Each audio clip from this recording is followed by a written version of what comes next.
everyone across the pond from me, which is you. It's a sleepy Thursday morning in October. This is my favorite month. I love fall, I love Halloween, and I love my friend in England. And we're gonna talk about my month, I suppose. Yes. I'm sleepy this month because the last day we were supposed to record this, Kat went and hung out with her girlfriend or something because she doesn't like me. It's not my fault. It's because you didn't clear the time. That's how it works. If you don't clear a time, then maybe you should have a calendar with a schedule on it. Nope. You don't clear a time, you don't get booked in. That's how it works. Just not that important. Well, anyway, how's your time been? How have I been? Thank you for asking. Shay and I finished playing Snipper Clips a little while ago, and it's the most adorable, fun, frustrating, puzzly game ever. We played this 2-player, and it was really fun. We spent most of the time running around, like clipping each other and killing each other. Have you played Snipper Clips? Yeah.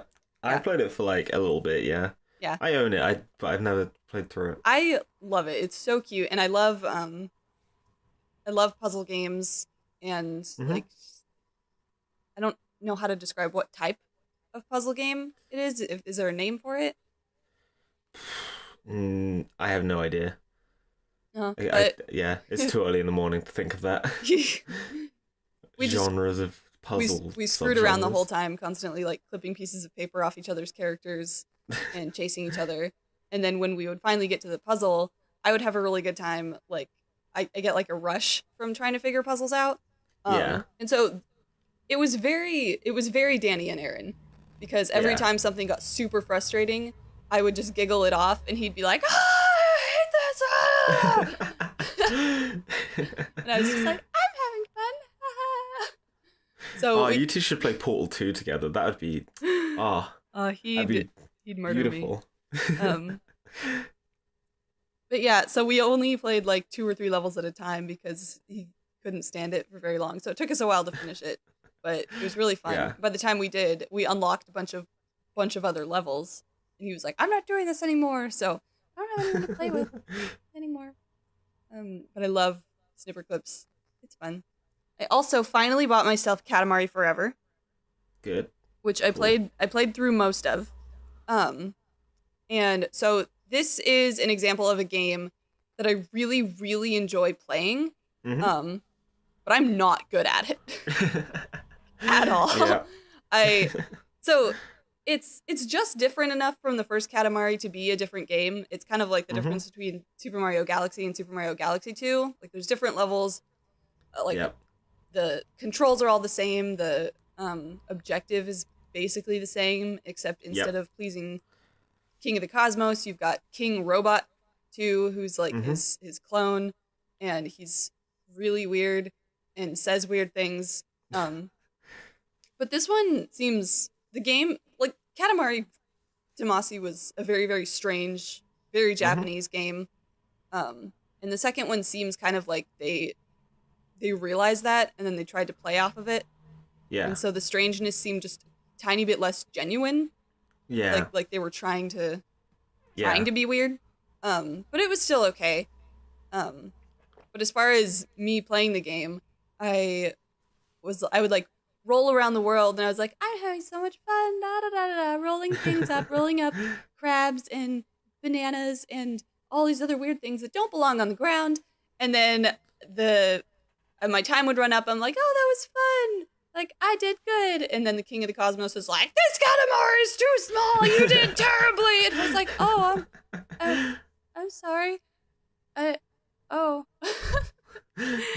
did each level like 6 times and just barely got like a passing score or whatever. And he's like, oh, you're a disappointment. I'm like, I just want to roll around.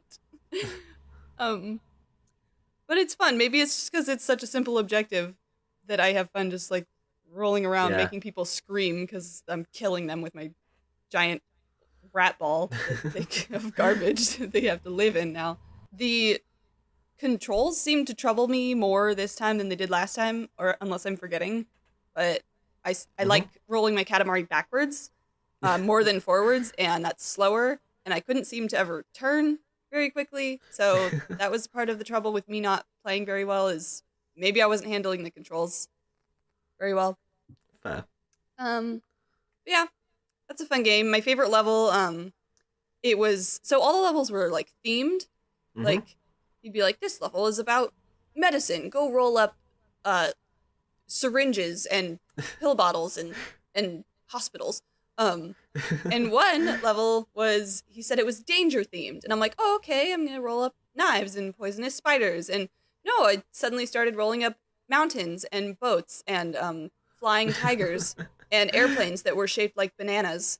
And then things got bigger and bigger, and all the countries were shaped like I don't know, garbage cans. And I'm like, none of this makes any sense, and none of this is dangerous unless I'm gonna drown in the ocean and then fly off the planet, which I think was supposed to be my objective, because I started seeing all these constellations, because I started getting as big as the Earth and rolling up all the continents, and then I started rolling up whirlpools and rainbows and the aurora borealis of the North Pole. And I'm like, what is this game? I don't understand what's happening. And I got like bigger than the Earth, and then he picked my Katamari up and he's like, this is too small. And I'm like, what do you want from me? And he said the weirdest things. He came to me one time and he's like, I'm the king of the cosmos. What do you do when you have an itch you can't scratch? Meditate, a sand bath, eat oatmeal and cry. Go roll me a Katamari. I'm like, who writes this script? It's so weird. Anyway, it was very entertaining. Yeah. I very much enjoyed it. I wouldn't say it's totally worth it if you want a game that's super different from the first one. I think I like the first one better, but certainly entertaining. So those are the video games that I finised. Yay! You actually did video games this time, though. That's impressive. Games. Normally, you're like, oh, I never play video games. I'm a good person. Video games are trash, basically. I do a game. Anyway. Yes. Let's go on to TV shows. Because TV shows. New seasons of a couple shows that we both love came out this month. Rick and Morty. Right. How about? Yes. I mean, that wasn't this month. That was like over the course of like the last 2-3 months, but sure, yeah. Well, I mean, it finished, didn't it? It did. That is what happened. Yeah, it started from the beginning, and I watched all 3 seasons, and then realized if season 4 is ever going to come out, it's going to be when I'm like 105 years old. So, probably done with that show. In like a really long time, or whatever Mr. Poopy Butthole says. I'll have a big long beard. I'm starting to fall out with that show, because expressing that you like Rick and Morty nowadays is just like, you can't do it because people will assume that you're the kind of person who gets a Pickle Rick tattoo and goes to yell at McDonald's people for Szechuan sauce. And it's really annoying me. What's with the Szechuan sauce? I've never heard of it. Because I really like Rick and Morty, right? I think it's a really good show. But expressing any form of fandom puts you in the same categories as those people who have taken it way too far. There's a lot of people who don't realise that the Pickle Rick gag is only a joke because nobody is impressed by it, right? Pickle Rick is only funny because everyone he says "I'm Pickle Rick" to just looks unimpressed. Just like, why are you a pickle? Yeah, because I can be.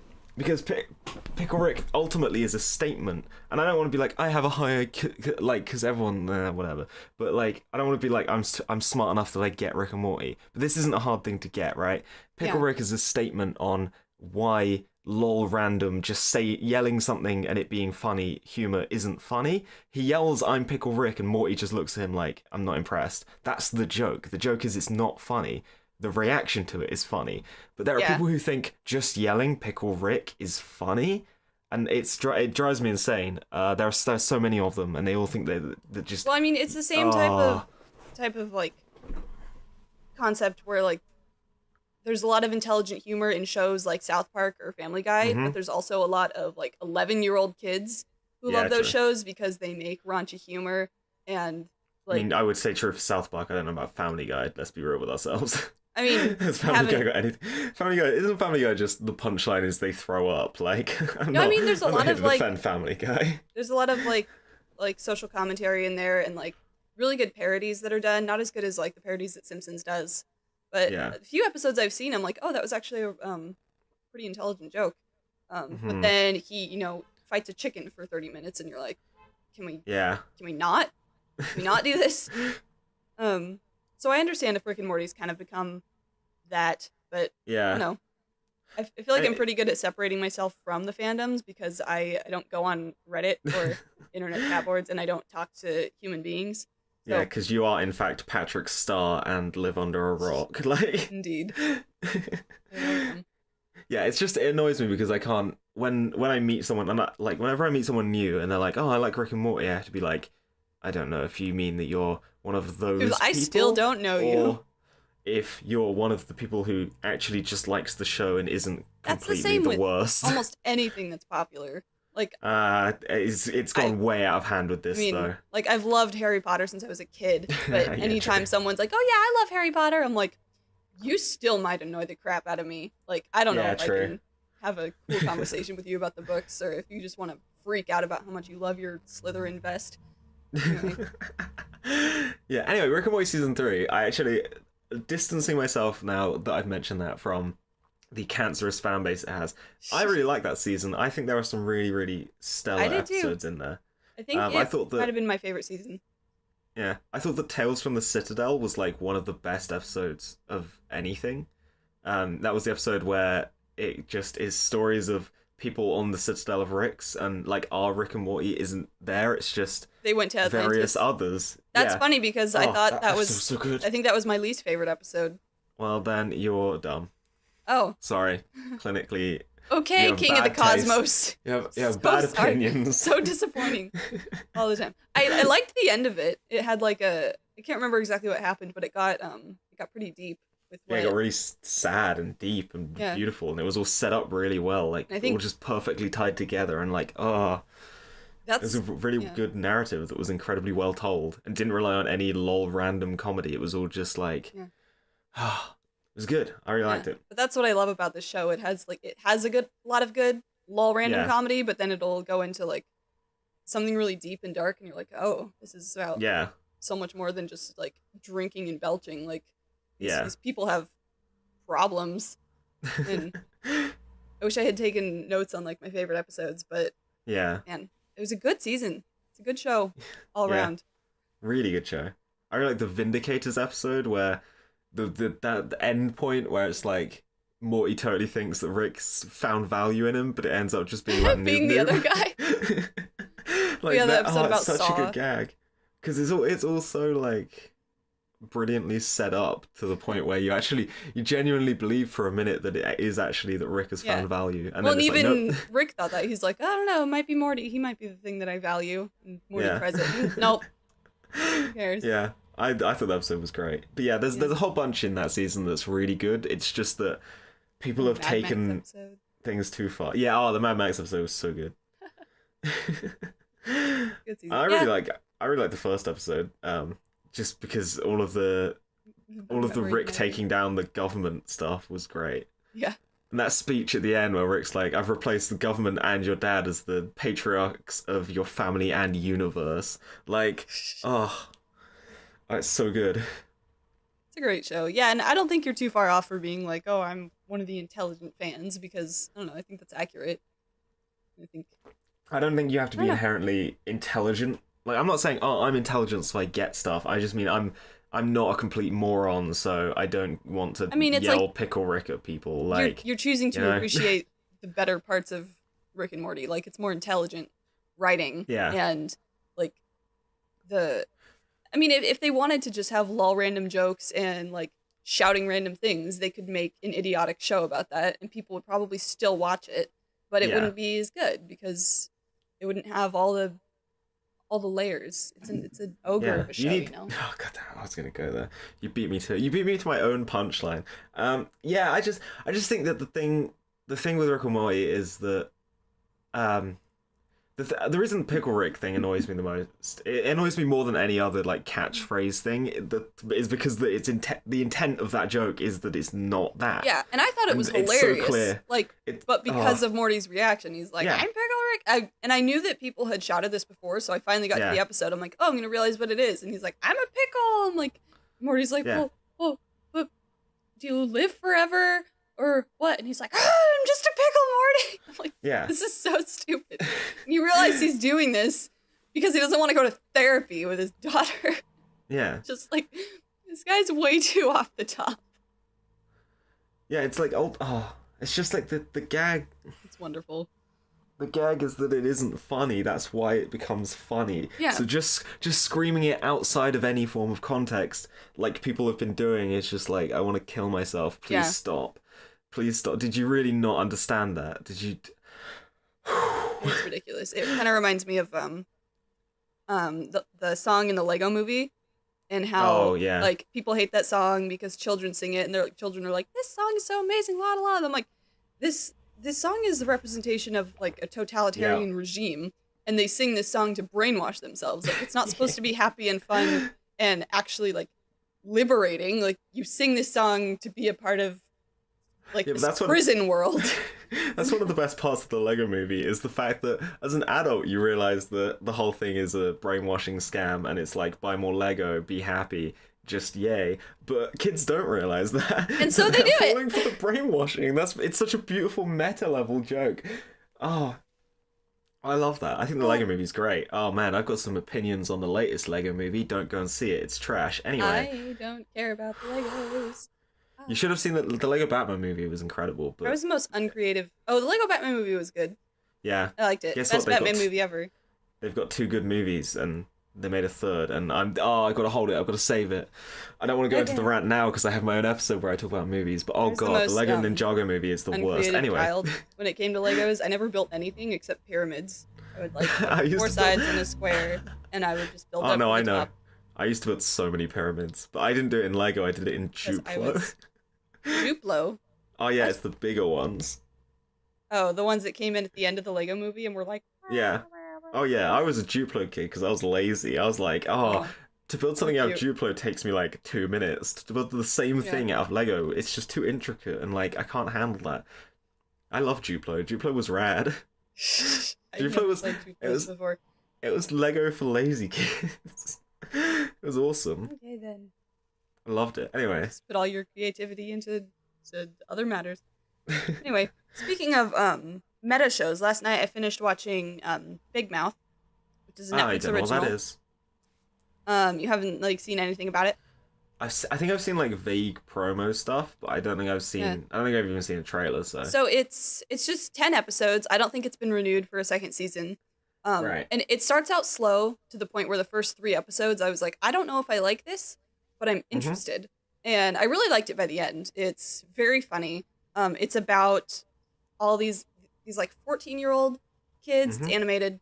And they're all like going through puberty, and it's like raunchy for raunchiness' sake. But there's a lot of points where you're like, oh, this story is very, very familiar because I remember going through this. And I feel like it's the first show of its type that's just about like it's an adult comedy about teenage kids going through puberty and like learning how to like kiss each other and learning what it's like to like suddenly like your friend. And one of the characters' tropes is just that he's like constantly jacking off and like getting addicted to porn, and like the whole episode wondering if he's gay or not because he gets a hard on for this Sylvester Stallone porno, and I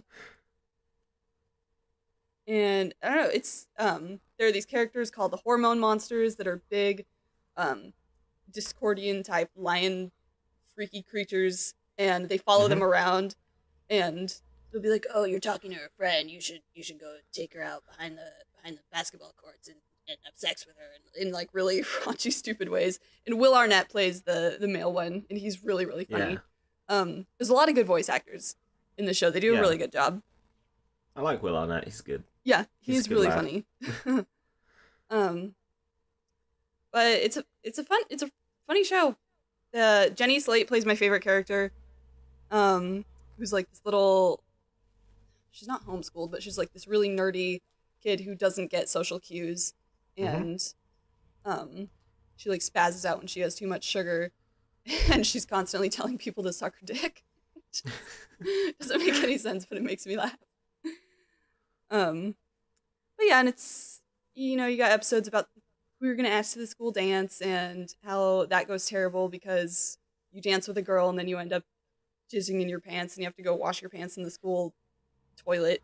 And then you have fights with your friends and then you have to share your pants with them just to, this is trousers, by the way, for you Englishers. I'm talking about jeans. And friendships get broken, get back together, and the parents are super weird. One of the characters' parents is my favorite character, because he's just constantly like complaining about the most random things, and it's really hard to talk about when you haven't seen it. I feel so alone in my commentary right now. But Big Mouth is really funny. Okay. It's not like a super revolutionary show with like, oh, this is the best thing ever, but its story is brand new, so I really appreciate that it exists. And I had a lot of fun watching it. I'd probably watch it one more time just to recap all the jokes. Fair enough. So yeah, fun show. Good spur of the moment Netflix original. And let's move on to BoJack Horseman, season 4. BoJack Horseman. I told you last time that I'd have forgotten everything about it by the time we got here. That's okay, because I forgot everything about Rick and Morty, and you reminded me of everything. Season 4 is my favorite season. Oh, I thought it was really good, so I really liked it. Everything came together really, like, flawlessly. Oh. Yeah, it was...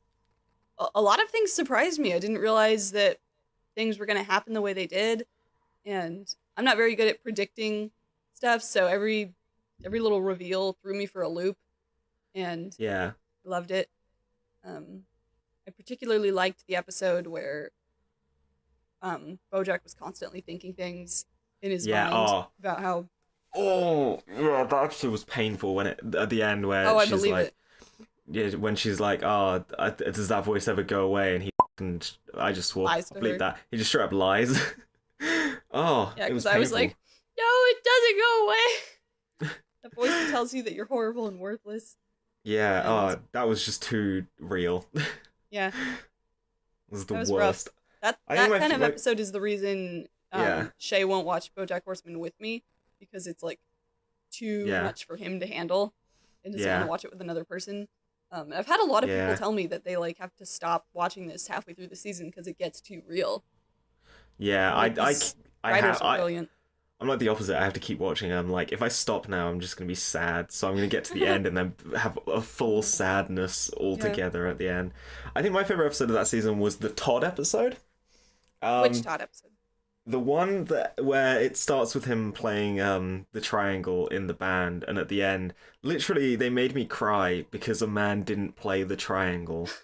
Like, the fact that show can do that, the fact that show can manage to make me actually tear up based on that ending. The fact that, I'm not going to spoil the whole episode, mostly because I've forgotten what actually happens in it because it was so long ago, but like, the fact that the context for a man doesn't play the triangle is so well done that made me cry. It just says so much about that show, right? Yeah, well, it says a lot about the writing. Yeah. You're like, why do I care about this? How can they make me care about something? Like, it's just proof that I feel like stories and what a show is about. Yeah. Or a book or anything, like, barely matters. Like, it's all in how it's written. Yeah. I don't care for Todd's, like, his stories as much as I like his quotes. Like, when they were all underground because of the fracking and they're trying to get out, and he's just like, can we go back to the surface? All my favorite clouds are up there. I love Todd. I think Todd's, like, such a good character. But I agree, like, I really like that one episode, but like most of the time he's best as like a side character, as a kind of a secondary to other people's storylines. But then I think that's why it kind of works when an episode kind of focuses on him, because even in that episode he's just running around doing things for other people the entire episode, and I think that kind of makes it even better. Yeah, because it shows that he exists as a secondary character. So yeah, because it's nice to see him do his own thing. It would be more sad if he was more of a realistic, relatable character, because he's constantly running around doing things for other people, and I'd be like, that makes me really sad. So like, no one appreciates him. I really enjoyed getting all of Beatrice's background. And her her growing up, her childhood, and the flashbacks between BoJack at his grandparents' cabin and her growing up there. And Beatrice's dad was voiced by Lin-Manuel Miranda for some random reason. He was probably just like, I want to be in the show, and they gave him a part. Fair. And what I love about how how the writing of the show goes is they'll put something in and give it no background or context and just make it really funny. Like the fact that BoJack has terrible parents, and when he was a child, his parents hated him and treated him like crap. And in the beginning, it's all just like, Mommy, can I have an omelet? Well, you're the birthday boy. It's like, oh, that's hilarious that, he, like, the reason he's depressed and horrible is because his parents hated him. Mm-hmm. And then you realize that, like, his parents are like that because of the way they started out and because of the way she grew up. And you're like, oh, gosh, giving this more background is not as funny. And it's a lot harder to handle. Yeah, I feel like rewatching, like, season 1, all of the stuff with his mum is just like, it's not funny anymore. This is just sad. Yeah. Just it's extra layer after layer of sadness. A lot it's like Shrek at the start of trauma. Shrek 1. Like, it's strange that, like, the main reason that she didn't want to get an abortion was because when she had scarlet fever as a child, they threw her baby doll into the fire. Yeah. And she's just like, no, my baby, Like, oh, this is horrible. See, I really liked the episode with Princess Carolyn's great-great-granddaughter narrating. Yeah. And then by the end of it, she's like, oh, this is fake, but it makes me feel better. And the credits rolled up, and I just started sobbing. Yep. I was like, this is not fair! Yeah, that show's it's just beautifully sad. Everything about it is just like, it's wonderful. Well, I want to curl up in a ball and die now. Thanks for that. Thanks, BoJack Horseman. But you can't stop. You can't be like, when a new season comes out, I'm like, hell yeah, I can't wait to be sad again. Yeah, and then every time you want to just like jump off a bridge because you're so depressed, like there's some silly pun about a bird riding on the back of a hippo's back and cleaning out his hair, because that's it's called symbiosis in nature. Yeah. And you're like, oh, another animal joke to get me through the next 10 minutes. Yeah, or they'll just be really uplifting, like, Todd comes out as asexual thing, and you're like, oh, that was actually really good, thanks. Yeah. But also, I want to die. What? Stop, please. Like, it's just, that season, that show, amazing. I can't sing any more praises for that show. If you haven't watched it, you should. All 3 of our listeners. Is there even that many of them now? Horseman's the best. Anyway, those are my TV shows. Yay. We'll just because we're here, we'll just lean over to movies real quick and mention that I just want to say I did watch the My Little Pony movie, and it was super disappointing. Okay, I won't go and see it then. I mean, I wasn't going to anyway, but no, it's like, I mean, if you're gonna put a huge budget and an entire year into making a film, like, try. Like, why? It was just like, it was perfectly fine if it was a 20-minute episode, and I would have been like not even a very good episode, but perfectly decent, and like the music wasn't even that good, and Fluttershy had no lines. So what's up with that? Like, why would you not give the best character any input into the movie? I'll have you know that Rarity is the best character, so whatever you're saying is false. Not in this movie, she wasn't. She was just, she didn't have any special personality. She was just stereotypical, I don't want to be on this journey, I want to go to the spa. And like, she's not classic Rarity that I love. Classic Rarity. No, not classic Rarity. Unclassic Rarity. They're stereotypical the way they're thinks of Rarity. I was thinking of going to see it, but I'm glad that I don't have to now, because I haven't watched that show since season 2, so I'm like, I have no reason, I have no connection to it anymore. I'm like, I don't... It's not well paced. It's like, they meet like 3 new groups of friends that help them like fight the bad guy at the end, but they barely spend any time on each character. The characters are just there to be voices for famous people. Yeah, that's what I was going to say. The trailer made it look heavily like it was just, hey, we got a famous person to voice act it. Like in the trailer, they did the thing where they put all the names up, but they didn't put the voice actors who play the main characters. 6, yeah. in the list, and I'm like, Really okay, dumb. this is clearly trash. I mean, to be fair though, Kingsman 2 did that. It put everyone but one of the people who plays the main character in, but they put Channing Tatum in, and he's in the movie for like 5 minutes. It's like, Of can course. Why can not? you? I can't remember Channing his name. Tatum should have played a pony. But yeah. Anyway, My Little Pony movie. Yeah, the Yeah, villain good. I was don't really have to go see it. disappointing. It had the exact same story that a lot of the episodes do, where the bad guy's like, "I'm bad because ponies were mean to me when I was a little child filly," and then Twilight has to be like, "Oh, it's okay," and they're like, "That's why I don't have any friends and I'm alone and I just want power," and Twilight's like, "Oh no, you need more friends," and it's like, "Okay, you guys can be my friends," and then the world's happy at the end. I'm like, this is Yay. extremely unoriginal and like not creative, and I don't know why they put so much effort into a movie if they weren't gonna like make anything good I know, right? about it. Like, You know what? a lot of the jokes fell flat. There were a couple jokes for grown-ups in there that made me kind of chuckle. Like, they quoted Pretty Woman at one point. um and like, they're those subtle jokes that you only get if you've like seen the movies they're Yeah. quoting. But I was like, oh, that's cute for half a second, but yeah, it was very Yeah. understimulating, and I couldn't get past the freak animation. Like, you know Oh, how yeah, isn't it TV like shows are weirdly made shiny? into movies, and they weren't exactly shiny. It was just, when TV shows versus their movies, like, a lot Yeah. more time goes into the movies, so it's like, Yeah. I don't know how to describe it. It's like rounder and more like Yeah. colorful. I don't know how to describe animation. I don't draw, but it was weird to look at. I didn't like Yeah, it. I know what you mean. Like, wouldn't be able to describe it, but from the trailer, it looked weird to me. I was like, I don't like this. Stop it.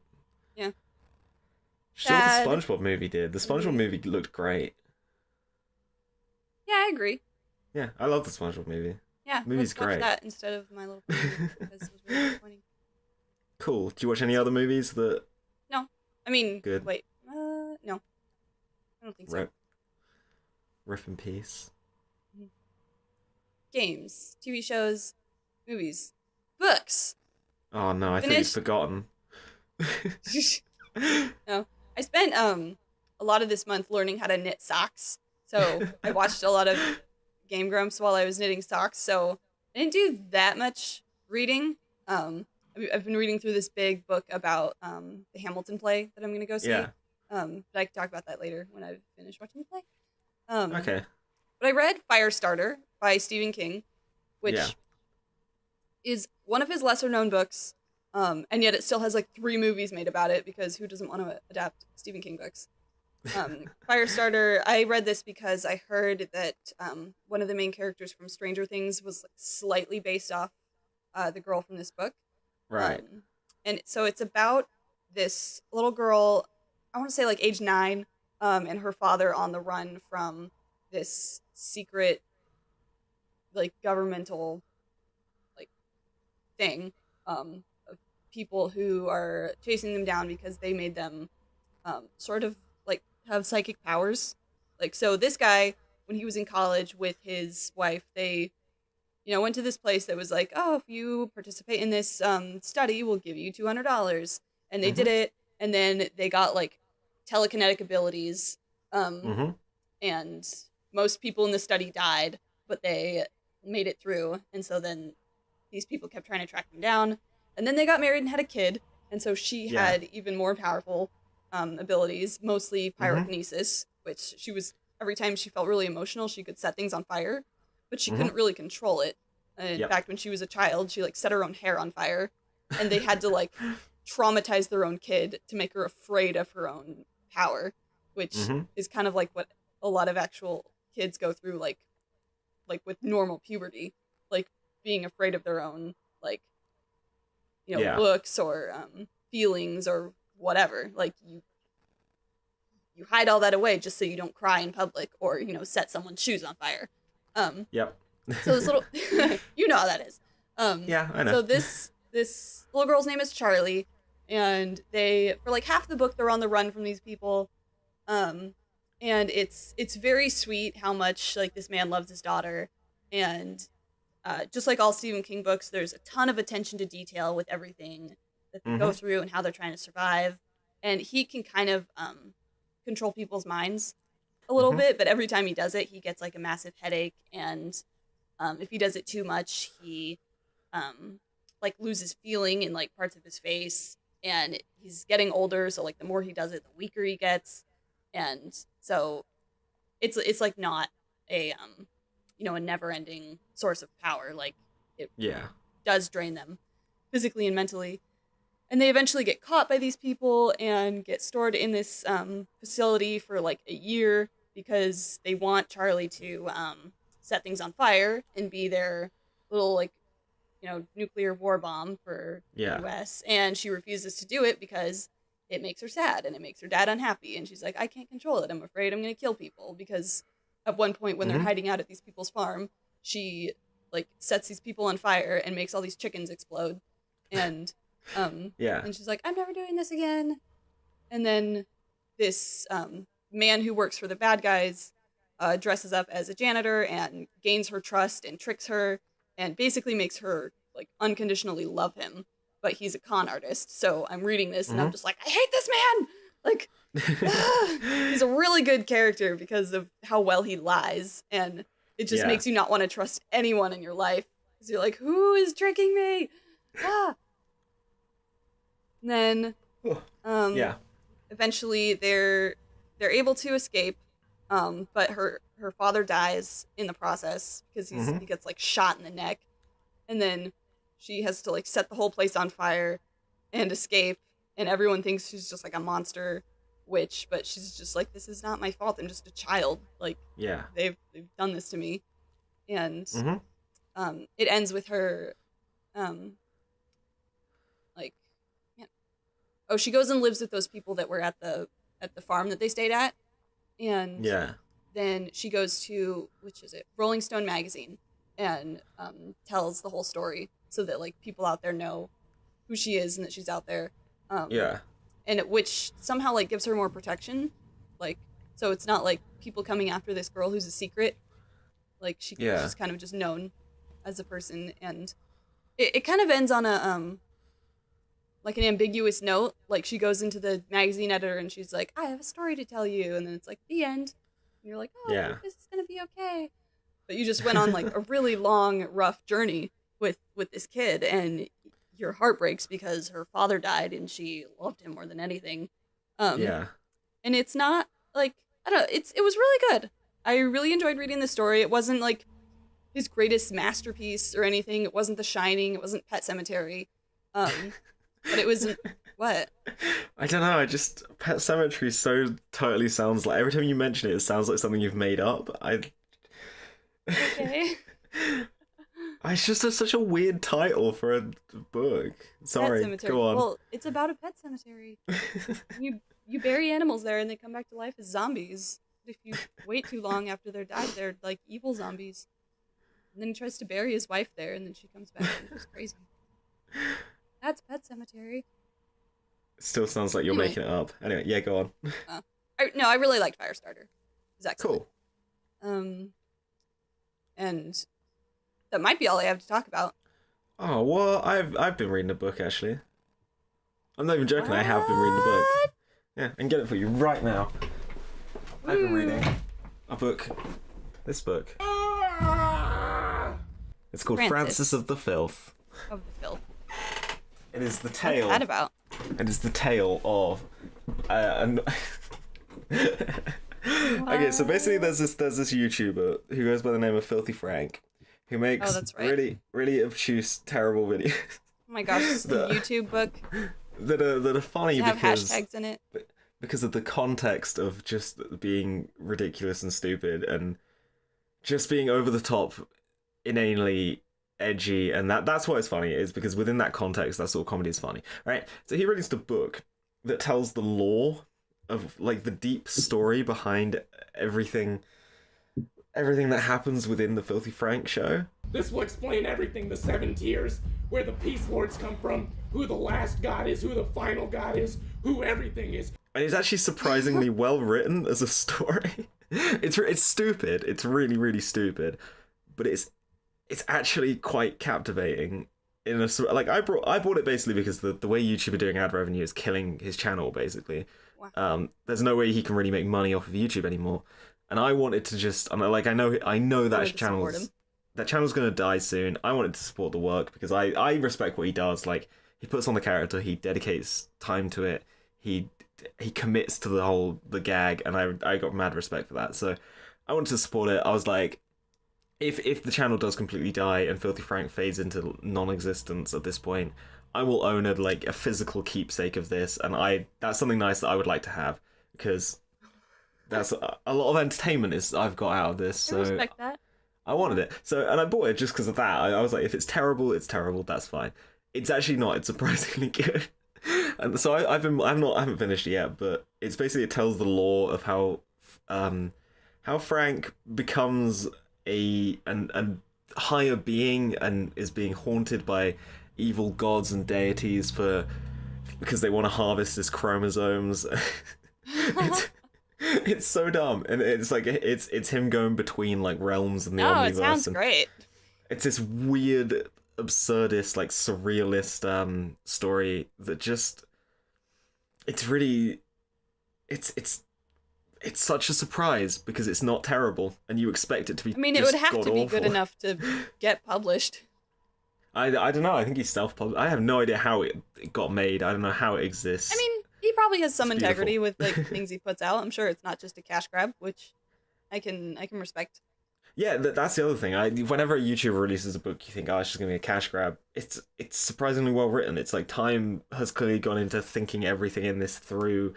There's clearly actual like work has gone into this. It's not just like a 20 facts about Filthy Frank book. Like, you know those ones that people put out? I think PewDiePie has one, and it's like, it's just photos of them with little captions like, hey, this is an actual novel. Like a real novel that has been written. It's the kind of thing that made me wish that like books had like trailers that you could because like Shay was just telling me about a book about video games that he's reading, and he actually thinks that I would really like this book because it's written in such an interesting way. Like, I can't remember exactly what he said, but it's like they do interviews. Mm-hmm. Like, he does interviews with people, and then he takes those interviews and like makes little stories about them. Yeah. So it's like written in like a fictitious like short story / novel kind of way, and it like helps you like retain the information about like called Console Wars. And I can't remember, I think it might have been Brian or someone who like tweeted that they loved this book. And this is why I bought this book for Shay. I bought it for him for his birthday, and then I hid it in the closet for like months. And then one day we decided to clean the house, and he went digging through everything and he found it.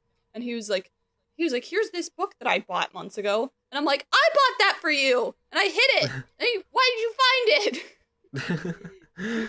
And that was really funny. Where was I with that?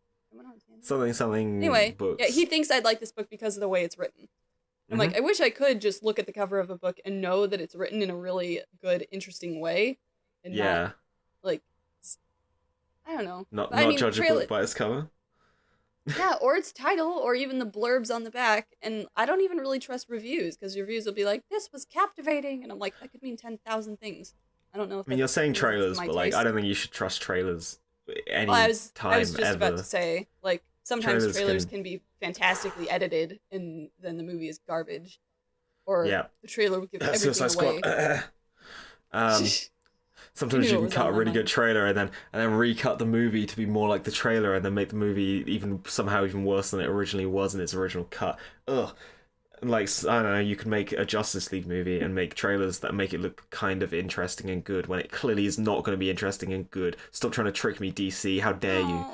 But I want to be tricked. I want Aquaman and Wonder Woman. I know. My problem with the Justice League trailers, we got time, I can rant about this for a second.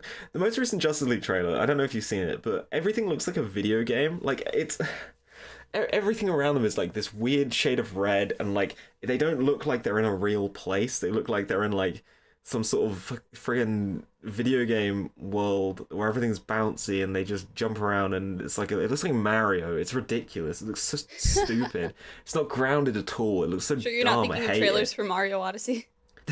Oh, that's hype. That's coming out soon, isn't it? When's that coming out? Oh, I'm excited. I'm legit excited for Super Mario Odyssey. Like, maybe I can actually use my friggin' Switch that's been sitting collecting dust for the last few months. I didn't even know you bought one. I could have been playing Breath of the Wild on Wii U, couldn't I? No, I bought it for Breath of the Wild because I'm a loser. I'm a complete friggin' I like to play trash Splatoon. Nah, I'm the. You're the map a rotation. loser. You're someone who likes games that are bad.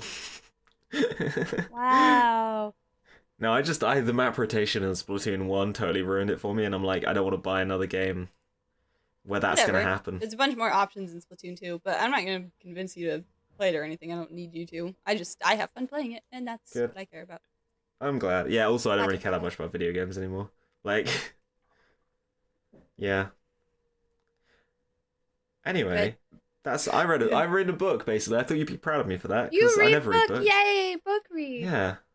Yeah. Good job. Watch Stranger Things. No, I don't think that's going to happen, to be honest. Yeah, no, it's excellent. No, I'm busy at the moment. I'm doing a Saw marathon. Are you really? Yeah, I actually am. Good, we can talk about that instead. Yeah, we'll talk about that, but we can't talk about the first one because I'd already seen the first one, and in Cat's Monthly Movies, I don't talk about movies that I've already seen, so can't talk about Saw 1, got to talk about the other ones. We'll do it anyway, because we talked about other things. I need to get better at talking about things that you haven't seen and not being awkward while you sit there silently. And maybe you can comment on the things I'm saying. You know, I would. Give and take. Today, this is a co-host show. Today I've been a bit bad. Today I've been a bit bad, but that's because I'm real tired. I'm like half asleep. Like, nah. Yeah, I'm sleepy too. So I'm really hungry because I haven't eaten breakfast yet. I haven't eaten anything all day, and it's like 2 p.m. So I'm gonna probably go and make a sandwich. Let's go make sandwiches. Yeah. Okay. Anyway, goodbye. Goodbye across the pond. What a dumb outro. It is so Every time.